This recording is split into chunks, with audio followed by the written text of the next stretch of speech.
Hi friends, welcome to my channel. Today మీకోసం మమకారం అంటే మన వాళ్ళు ఎవరో చెప్పారని మనసులో కలగదు. అనురాగం అంటే అయిన వాళ్ళు ఎవరో అన్నారని ఆత్మకు అనిపించదు. ప్రేమ అంటే ప్రేమికులు ఎవరో ప్రేరేపిస్తున్నారని ఎదలో పుట్టదు. మనసులో కలగని మమకారం మన అనుకున్న వాళ్ళ మధ్య మంటను రేపుతుంది. ఆత్మలో అనిపించని అనురాగం ఆలింగనాలు ఎన్నిసార్లు చేసినా అంటరాని వాళ్ళగానే చూపిస్తుంది. ఎదలో పుట్టని ప్రేమ ఎంత గొప్ప అందగత్తలైనా ఎదురు వచ్చినా పక్కన పెట్టేస్తుంది. మమకారం, అనురాగం, ప్రేమ అనేవి సున్నితమైన అంశాలు. వాటిని మనమెలా జడ్జి చేయగలము? మమకారం మనిషికి మనిషికి మధ్య కలుగుతుంది, కానీ మన వాళ్ళపైనే కలగాలని ఏ రూలు లేదు.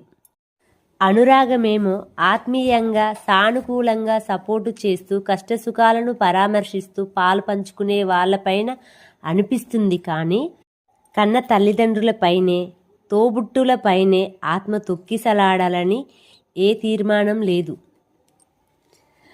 ప్రేమ ప్రతి మనిషిలో ఏదో ఒక సమయంలో తప్పక పుడుతుంది. కానీ పలానా టైంలోనే, పలానా వాళ్ళనే, పలానా స్థితిలోనే కలగాలని ప్రత్యేకమైన పుస్తకాలు ఏమీ లేవు.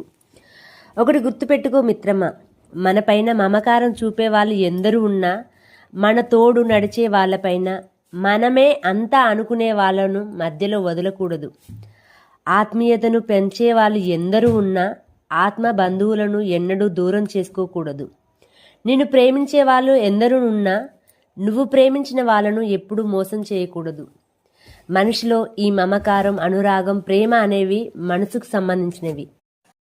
అవి ఎవరిపైన ఎప్పుడు ఎలా కలగాలో మనలోని మనసు, ఆత్మ, ఎదలే నిర్ణయిస్తుంది. మనసుకు తాకినప్పుడు మమకారంగా మారుతుంది. ఆత్మ అనుభూతిని లోనైనప్పుడే అనురాగం ఆవిర్భవిస్తుంది. ఎద అనుమతించినప్పుడే ప్రేమ పూస్తుంది. వీటిని కొలిచే పరికరాలు ఏమీ లేవు. నిర్ధారించే నియమాలు ఏమీ లేవు. ఎవరి మనసు ఎప్పుడు ఎవరిని ఎంచుకుంటుందో అది మాత్రమే నిజం. మనలో కలిగే సున్నిత భావాలను అనువదించే అయిన వాళ్ళతో కలిసి పంచుకొని రెట్టింపు చేసుకోవాలి. తెలిసి తెలియక తప్పులు తుల్లిపడినా గో అవే అంటూ అవాయిడ్ చేస్తూ మూవ్ ఆన్ అవుతూ ముందుకు సాగాలి మిత్రమా. అంతే.